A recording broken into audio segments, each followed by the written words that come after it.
ରାତିରେ ପାଲା ଚାଲୁଛି ଆମର ନିଆଁ ପୁଣା ହବ କି ଶୀତ ଟିକେ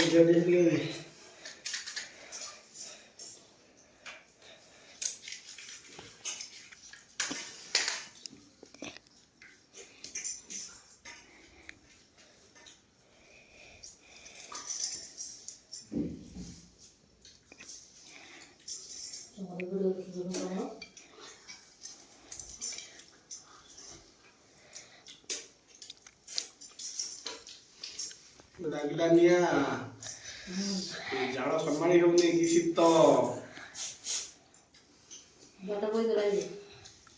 ବୁଝିଲା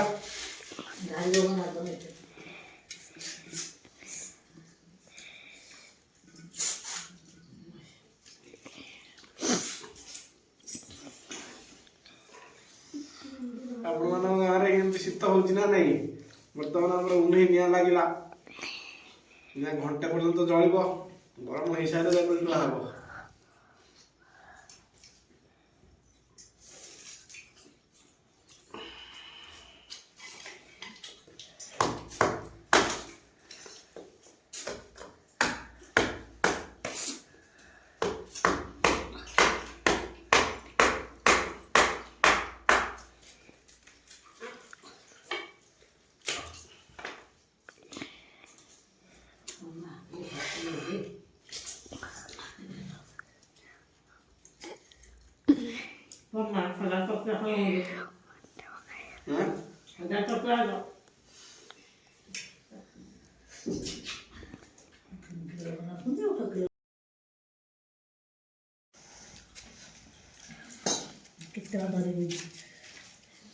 ନିଆଁ ଲାଗିବାରୁ ଟିକେ ଶାନ୍ତି ଲାଗିଲା। ଦେଖିବ ସନ୍ତ ନା ଘରଟା ଟିକେ ବି ଗରମ ହେଇଯିବ। ଆଉ ଟିକେ ହେଲେ ଯେଉଁ ରୁମ୍ରେ ଶୋଇବୁ ସେ ରୁମ୍ରେ କିନ୍ତୁ ଟିକେ ନିଆଁ ଲଗେଇଦେବା। ମା ବି ଟିକେ ବସିବ ଏଇନା ବହୁତ ସମୟ ଟିକେ ନିଆଁଟା ଟିକେ ଆଞ୍ଚ ହେଇଗଲେ ଏଇନା ଘଣ୍ଟେ ଦେଢ଼ ଘଣ୍ଟା ଯିବ ହେରି ତାଉଟା। ଓହୋ କି ଶାନ୍ତି।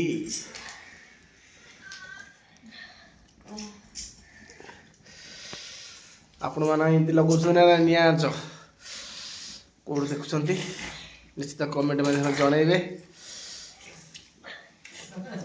ମୁଁ ତ ଯାଇଛି ପ୍ରାୟ ବାହାର ଏରିଆକୁ ଯାଇଛି। ମୁଁ ରୋଡ଼ କର ସାଇଡ୍ ମାନଙ୍କରେ ଲଗେଇଦେବେ ବଡ଼ ବଡ଼ କାଠ ଗଣ୍ଡି ଲଗେଇଦେବେ ନିଆଁ ଲଗେଇଦେବେ ଚାରିଆଡ଼େ ବୁଲିକି ବସିଥିବେ।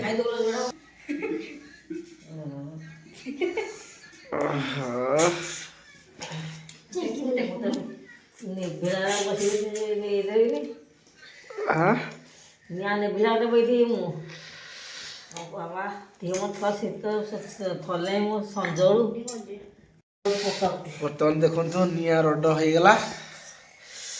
ବର୍ତ୍ତମାନ ଇଏ ବି ଘଣ୍ଟେ ଯିବ। ନାଇଁ ନିଆଁ ଆଞ୍ଚ ହେଇଯାଇଛି ନା ଜଳୁଥିଲା ନିଆଁ ଆଞ୍ଚ ହେଇଯାଇଛି। ଶୀତ ଲାଗୁଯିବ ଥରି ଯାଉଛି ଏକାଥରକେ।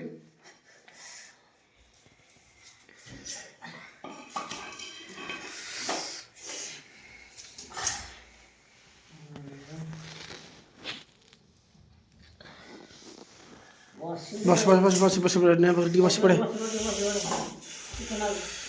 ଟିକେ ନା ବସି ପଡ଼େ ହାତ ସେକି ଦେ। ଆମର ତ ଛାତ ଘର ହେଇକି ଏତେ ମାନେ ଥଣ୍ଡା ଲାଗୁଛି। ଯେଉଁମାନେ ଟିଣ ଛାପର ଆଡ଼ଜଷ୍ଟ କରିଛନ୍ତି ତ ସେପଟେ ମାନେ କାକର ଝଳେଇକି ଟପ୍ ଟପ୍ ହେଇକି ପାଣି ପଡ଼ିବ। ପାଣି ପଡ଼େବି ମୁଁ ଜାଣିଛି ଯେତେବେଳେ ମୁଁ ଫୁଲବାଣୀରେ ରହୁଥିଲି ଟିଣ ଛପର ଘରେ ରହୁଥିଲି ତ ଏତେ ଜୋରେ ଥଣ୍ଡା ହୁଏ ଯେ କାକରଟା ଭିଜିକି ଟିଣ ଆଜବେଷ୍ଟ ତଳେ ଆସିକି ତଳେ ପାଣି ପଡ଼ିକି ବୋହିକି ଯିବ। ଚିନ୍ତା କରନ୍ତୁ ଯେଉଁମାନେ ସବୁ ଯେଉଁ ଅଛି ଫୁଲବାଣୀ ଦାରିଙ୍ଗବାଡ଼ି ବୌଦ୍ଧ ମାନେ ସବୁ ପଶ୍ଚିମାଞ୍ଚଳ ସବୁ ଏରିଆ ସବୁ ଅଛି ସେମାନେ କେମିତି ସବୁ ଏମିତି ସବୁ ଥଣ୍ଡାରେ ଥରୁଥିବେ ସତ କି ନାହିଁ? ମୋତେ ଟିକେ କମେଣ୍ଟ ମାଧ୍ୟମରେ ନିଶ୍ଚିତ ଜଣାଇବେ। କୁହ ଶୋଇପଡ଼େ ପାଟି କରନା। ହଉ ସାଙ୍ଗମାନେ ଭିଡ଼ିଓଟି ଏଇଠି ରଖୁଛି। ଭିଡ଼ିଓଟି କେମିତି ଲାଗିଲା ନିଶ୍ଚିତ କମେଣ୍ଟ ମାଧ୍ୟମରେ ଜଣାଇବେ।